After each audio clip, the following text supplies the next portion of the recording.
Welcome everyone, Yami Noctis here. This video is a guide for the secret quest chain that unlocks crafting plans for tailors, leatherworkers and blacksmiths in Season of Discovery Phase 1. We are talking about some pretty cool epic quality gear. I've broken down the guide into several steps. We'll dive deeper into each one shortly. In order to be able to start the secret quest, you'll first need to acquire an Elixir of Coalesced regret. This is crafted by alchemists, and if you also happen to be one, we'll go briefly over where you can find the recipe. For those of us who aren't alchemists, our only choice is to visit the auction house. Alchemists will want to head over to Hillsbrand Foothills and look for a goblin vendor called Zixil. Zixil will be patrolling the road from Taran Mill to South Shore and will take a brief break when he reaches the broken tower at the halfway point, as well as any other time a player talks to him. Keep in mind, he might be taking a break in the opposing faction's town if people talk to him there. In my case, I found him just as he was entering the broken tower. And you may find that he sells quite a few other useful plants and items that you may want to check out. Now that we have the elixir in our bags, we need to head over to the NPC starting the secret quest chain. And by secret I mean there's no way for this quest to be tracked and it also doesn't appear in your log. That being said, let's head over to Ashenvale. You will find a dead Twilight Cultist corpse on one of the ruins next to the road that connects Ashenvale to Zoramstrand. The cultist will only have something to tell you if you drain the elixir and if you meet the profession skill requirement of 100. I didn't try to see if level 25 is a requirement, but given that you'll later need to enter the raid, it might as well be. If you plan to try to solve the secret by yourself, feel free to stop here, otherwise keep watching. The things that the cultist tells us are instructions for the quest chain. The biggest clues for the future steps include mentions of Old Serakis, the hidden boss in the original 5-man Black Fathom depths, as well as Void, Light and so on. Feel free to give the dialogue a read and compare it to the rest of the guide to see if you'd have been able to solve this. I personally really enjoyed this style of secret and hope that Blizzard will continue adding similar stuff in the future.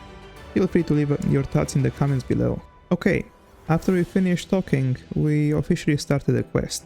The first step is finding Old Serakis in the raid instance. Here's a reminder of where the raid is. Inside the Black Fathom Depths raid, we can find Serakis' corpse on the second boss's arena. That's Gamura, the turtle boss. You don't actually have to kill the boss. Just inspect the treasure corpse next to it and you'll be able to get some shifting scales.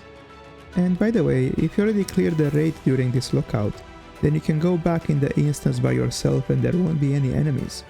I found this quite useful while looking for this stuff. The skills description tells us to find someone who knows more about animals. And maybe you already noticed while exploring Ratchet in the Barrens, but there is such a person in the inn. Nora, nice reference to Dora the Explorer.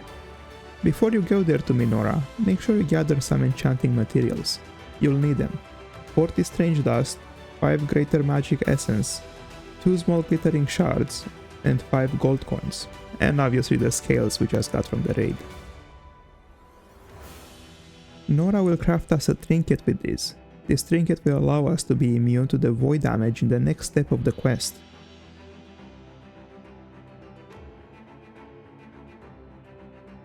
Now we'll head back to the raid once again. And remember the tip about using your lockout from earlier? If you already cleared the raid this lockout, you'll be able to just run in and not have to worry about killing anything. You don't actually need a raid for this. The cultist said he hid a box in a place where Serakis used to live and where Kelleris cannot reach.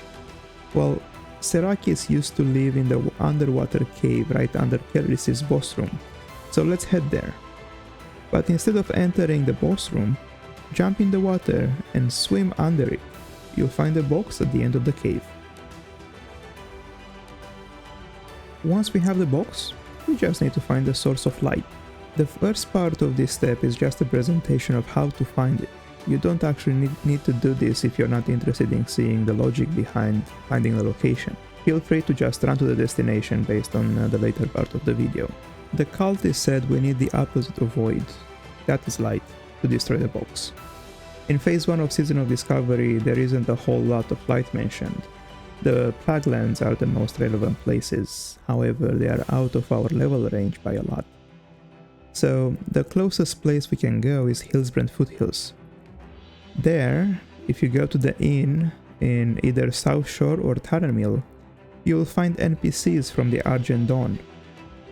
Talking to them will reveal that they saw a light stone fall from the sky when they were stationed at Chillwind Camp, and that it fell in the mountains northeast of Taranmill. Exactly there is a path that goes to Ravenhall Manor, which is very close to the top of the mountain, so that's a very good place to start looking for the stone.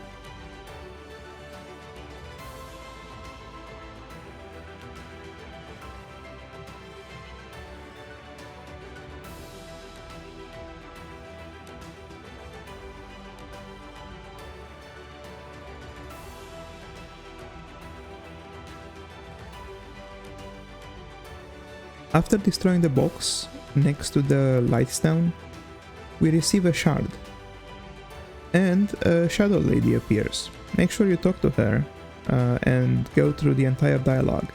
At the end of that, she will teach us the plans for the craftable gear. And that is the end of the quest. All that's left now is to craft your gear and enjoy. Some observations I would like to make about this whole story is that it does open some doors for speculation about what's happening in Azeroth and Season of Discovery. Or maybe it's just an Easter egg for future retail expansions such as the War Within, where we'll be fighting the Void. That Shadow Lady at the end of the quest really does look like Salatat after all. Lore put aside, I do think that this secret type of quest chain that rewards some meaningful stuff from the player is really something that Blizzard should keep implementing. It was a nice little puzzle that involved knowledge about the whole world of Azeroth. And that wraps our guide. I hope it was useful and entertaining. Feel free to comment with your thoughts on this style of gameplay, or maybe your thoughts of where this story is going. And, as always, thank you all for watching. Please rate this video and subscribe for more videos and streams. See you all around Azeroth. Yami Noctis, signing off.